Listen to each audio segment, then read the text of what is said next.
श्रेणी ऐसी श्रेणी जिसमें पहले पद के बाद प्रत्येक पद अपने पिछले पद में एक निश्चित संख्या जोड़कर प्राप्त किया जाता है। संख्याओं की ऐसी श्रृंखला को समांतर श्रेणी कहा जाता है और यह निश्चित संख्या समांतर श्रेणी का सार्वंतर कहलाती है। सार्वंतर धनात्मक, ऋणात्मक या शून्य हो सकता है।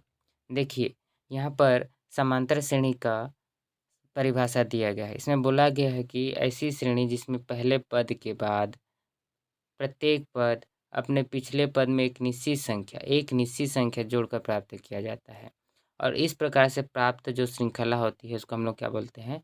समांतर श्रेणी बोलते हैं। ठीक है, और उसमें जो निश्चित संख्या को हम लोग जोड़ रहे हैं उसको हम लोग क्या बोलते हैं? सार्वंतर बोलेंगे। ठीक है, सार्वंतर धनात्मक भी हो सकता है, ऋणात्मक भी हो सकता है और शून्य भी हो सकता है। और हम लोग क्या करते हैं, जो सार्वंतर होता है उसको हम लोग टी से प्रदर्शित करते हैं। ओके, चलिए एक ठो एग्जाम्पल से इसको समझते हैं हम लोग। देखिए, यहाँ पर एक ठो उदाहरण दिया गया है। इसमें पहला पद है 8, दूसरा पद है 13, तीसरा पद है 18 और चौथा पद है 23। ये इसी क्रम में आगे बढ़ेंगे। तो हमारे पास सार्वंतर का फार्मूला क्या होता है? ये वाला। ठीक है, दूसरा पद ऋण पहला पद। ओके, ये हमारा क्या होगा? सार्वंतर का फार्मूला होगा। तो चलिए इसमें मान रखते हैं। दूसरा पद हमारे पास क्या है? 13 है और पहला पद क्या है? 8 है। दोनों को हम लोग घटाएंगे तो हमारे पास कितना प्राप्त होता है? 5 प्राप्त हो सकता है। ठीक है, 5 प्राप्त होगा। ठीक है, तो हमारे पास आंसर कितना आया? ये वाला आया। ठीक, इसको हम लोग ऐसा भी कर सकते हैं, हम लोग तीसरे पद में हम लोग दूसरे पद को घटाएंगे फिर भी 5 आएगा, या फिर हम लोग चौथे पद में हम लोग तीसरे पद को घटाएंगे फिर भी हमारे पास कितना आएगा? 5 ही आएगा। अर्थात जो बाद में आने वाला पद रहता है उसको जस्ट पहले वाले पद से घटाएंगे तो हमें क्या ज्ञात होता है? सार्वंतर ज्ञात होता है। चलिए आगे बढ़ते हैं।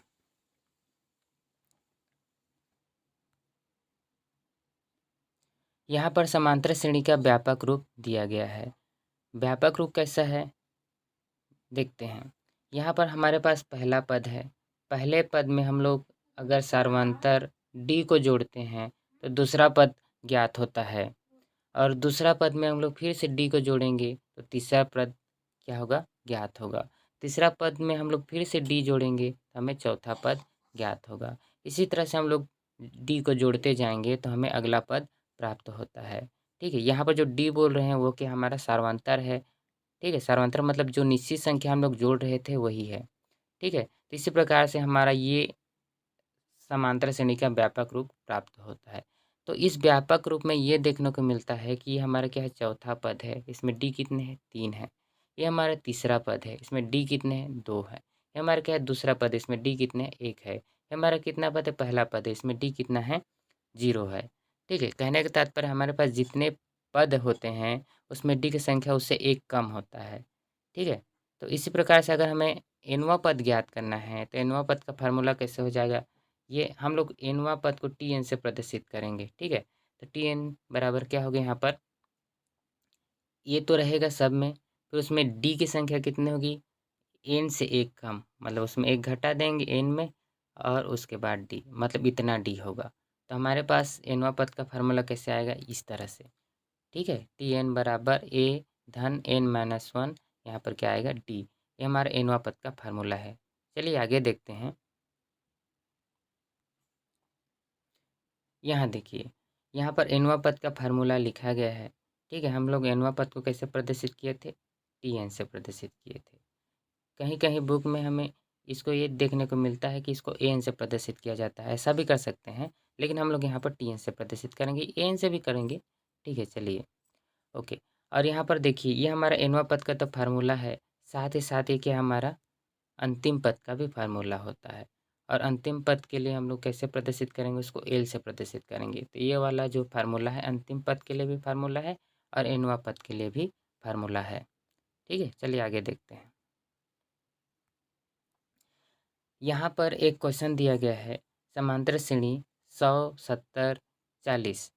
तो इसमें हमें क्या करना है? उसका 40वां पद को ज्ञात करना है।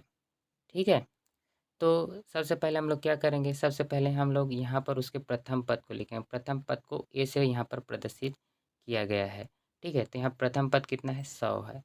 ठीक, उसके बाद यहाँ पर सार्वंतर, सार्वंतर में हम लोग क्या करेंगे, दूसरा पद में पहले पद को घटाएंगे, तो हमारे पास कितना प्राप्त होगा, ऋण 30 प्राप्त होगा।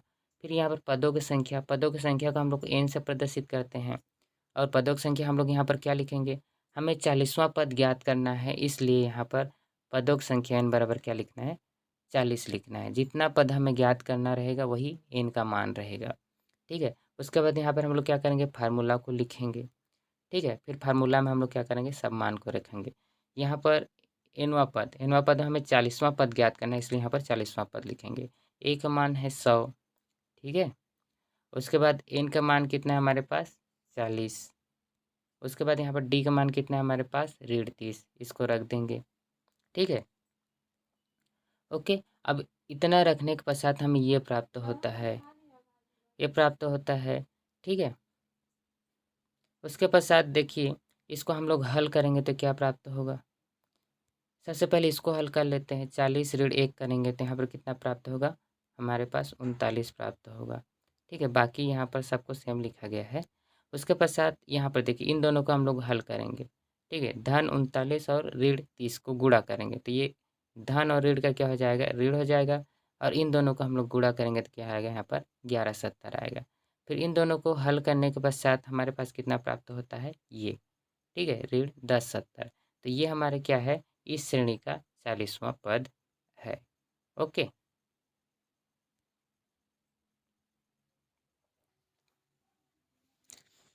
देखिए, ये बहुत ही आईएमपी क्वेश्चन है, ये हमेशा एग्जाम में पूछा जाता है, तो इसे थोड़ा सा ध्यान से देखिए।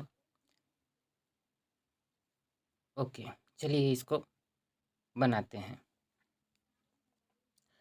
तो यहाँ पर दिया गया श्रेणी है 27, 24, 21। तो बताना हमें यह है कि इसमें से कौन सा पद हमें शून्य प्राप्त होगा, इसका कौन सा पद हमें शून्य प्राप्त होगा। तो चलिए इसको कैसे हल करेंगे उसको देखते हैं। सबसे पहले यहाँ पर हम लोग प्रथम पद कितना दिया है, यहाँ पर 27 लिख लेंगे, फिर सार्वंतर यहाँ पर हम लोग निकाल देंगे। ठीक है, उसके बाद हमें क्या करना है कि इसका कौन सा पद शून्य है, तो हम लोग मान लेते हैं कि उसका एनवा पद क्या है, शून्य है। ठीक है, इसलिए यहाँ पर एनवा पद बराबर क्या लिखेंगे, हम लोग शून्य लिखेंगे। ठीक, उसके बाद हम लोग फार्मूला को लिखेंगे। अब क्या करेंगे, इस फार्मूला में सभी के मान को रखेंगे। तो यहाँ पर एनवा पद के स्थान में हम लोग क्या लिखेंगे, शून्य लिखेंगे। ठीक है, और ए के मान कितना है हमारे पास, 27 लिखेंगे। उसके बाद यहाँ पर हमें एन का मान तो ज्ञात नहीं है, इसलिए इसको हम लोग जैसा का वैसा लिखेंगे। उसके बाद डी का मान यहाँ पर कितना प्राप्त हुआ है, ऋण 3, तो यहाँ पर ऋण 3 लिख देंगे। उसके बाद इसको हल करेंगे तो क्या करेंगे, यहाँ पर जो 27 है उसको इधर पक्षांतर कर देंगे दूसरे साइड में, लेफ्ट हैंड साइड में। तो इधर ये प्लस था, इधर आकर क्या हो जाएगा, ये माइनस हो जाएगा। और यहाँ पर देखिए, इन दोनों को जब हम लोग गुणा करते हैं n-1 और यहाँ पर ऋण 3 को, तो ये प्लस में है, ये माइनस में है। ये प्लस माइनस, जो माइनस प्लस है वो गुणा गुणा होकर क्या हो जाएगा, यहाँ पर ऋण हो जाएगा। ठीक है, ओके। उसके पश्चात देखो, इधर भी ऋण है और इधर भी ऋण है, तो दोनों ऋण क्या हो जाएंगे, कैंसल हो जाएंगे। ठीक, उसके बाद ये जो 3 है यहाँ इसके साथ गुणा हो रहा है n-1 के साथ, इधर 27 के साथ क्या होगा, डिवाइड होगा। ठीक, तो इस तरह से यहाँ पर ये बचेगा। अब यहाँ पर इन दोनों को हम लोग डिवाइड करेंगे तो यहाँ पर कितना आएगा, 9 आएगा। ठीक है, और उसके पश्चात यहाँ पर जो n-1 है उसमें से 1 को हम लोग इधर पक्षांतर करेंगे, इधर माइनस में था, इधर क्या हो जाएगा, प्लस में हो जाएगा, और 9 के साथ क्या हो जाएगा, जुड़ जाएगा। तो यहाँ पर कितना प्राप्त होगा, 10 प्राप्त होगा। ठीक है, इस प्रकार हमें n बराबर कितना प्राप्त हो गया, 10।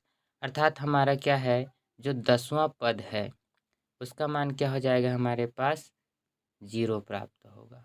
ठीक है, इस प्रकार से इसको हल करना है। ओके, यहाँ पर देखिए, ये भी बहुत ही आईएमपी क्वेश्चन है, ये भी एग्जाम में बहुत बार पूछा जा चुका है। ठीक है, इसमें हमें क्या करना है, हमारे पास जो श्रेणी रहेगा उसका अंतिम से 10वां पद ज्ञात करना है। ठीक है, तो यहाँ पर सबसे पहले देख लो, यहाँ पर हमें क्या ज्ञात करना है, अंतिम से 10वां पद ज्ञात करना है। इसलिए हम लोग क्या करेंगे, अंतिम पद को पहला पद मान लेंगे, और जो यहाँ पर सार्वंतर है ये बी नहीं है, क्या है, डी है। ठीक है, यहाँ पर बी लिखा गया है लेकिन ये क्या है, डी है। ओके, इसको ध्यान दीजिएगा, ये क्या है, डी है। ठीक, तो यहाँ पर डी बराबर कितना है हमारे पास, देखो हम लोग इसको उल्टा ले रहे हैं, अंतिम से हम लोग ले रहे हैं, तो पहला कौन आएगा, जैसे इधर जाते जाते हैं, पहला पद तो हमारे पास 253 ही होगा, उसके बाद कुछ आएगा, उसके बाद ये आएगा 13, 13 के बाद क्या आएगा हमारे पास, 8 आएगा। मतलब ये कुछ इस तरह से समांतर श्रेणी होगा। देखिए यहाँ पर 253 पहले आया, फिर डैश डैश डैश, उसके बाद क्या आएगा, 13 आएगा। ठीक है, उसके बाद क्या आएगा हमारे पास, 8 आएगा, उसके बाद क्या आएगा हमारे पास, 3 आएगा। ठीक है, तो यहाँ पर अगर हम लोग सार्वंतर निकालेंगे तो हम लोग क्या करेंगे, ये वाले पद में ये वाले पद को घटाएंगे। ठीक है, समझ में आ गया, या फिर हम लोग ये वाले पद में ये वाले पद को घटाएंगे। ठीक है, तो मतलब यहाँ पर हम लोग क्या करते हैं, 3 और 8 को हम लोग घटा देते हैं, तो 3 और 8 को घटाएंगे तो यहाँ पर कितना आएगा, ऋण 5 आएगा। ठीक है, ध्यान रखिए ये बी नहीं है, क्या है, डी है, डी। ओके, डी बराबर क्या होगा, 3 ऋण 8 बराबर ऋण 5। ठीक, उसके पश्चात यहाँ पर हम लोग क्या करेंगे, फार्मूला को लिख देंगे। ठीक, ओके, अब इस फार्मूला में मान रखेंगे तो हमें एनवा पद अर्थात कौन सा पद ज्ञात करना है, 10वां, इसलिए यहाँ पर 10वां पद लिखेंगे। ठीक है, उसके पश्चात ए का मान कितना है हमारे पास, ये वाला है 253, तो लिख देंगे। ठीक, उसके पश्चात यहाँ पर क्या है, एन का मान, एन का मान 10 है, इसलिए यहाँ पर क्या लिखेंगे, 10 लिखेंगे। ऋण 1 का ऋण 1, यहाँ पर डी का मान, डी का मान कितना है हमारे पास, ऋण 5 है, तो यहाँ पर ऋण 5 लिख दिया जाएगा। ठीक, उसके बाद इसको हल करेंगे, तो सबसे पहले इसको हल कर लेते हैं। ठीक है, 10 में 1 घटाएंगे तो 9 आएगा। ठीक, उसके पश्चात देखिए हम इन दोनों को हल करेंगे, एक धन में है एक ऋण में है, इसलिए इसका आंसर कितना आएगा, ऋणात्मक आएगा। और कितना आएगा, 9 और 5 को गुणा करने के पश्चात कितना आता है, 45, तो यहाँ पर आ जाएगा तुम्हारा ऋण 45। अब इसको हम लोग हल करेंगे। ठीक है, इसको जब हम लोग हल करेंगे तो हमारे पास कितना प्राप्त होगा, यहाँ पर 208 प्राप्त होगा। तो ये हमारा क्या है, ये वाले श्रेणी के लिए अंतिम से 10वां पद है। ठीक है, क्या है ये, अंतिम से 10वां पद होगा। इस प्रकार से अगर ऐसा क्वेश्चन आता है तो उसको हम लोग क्या करेंगे, हल कर सकते हैं। ओके।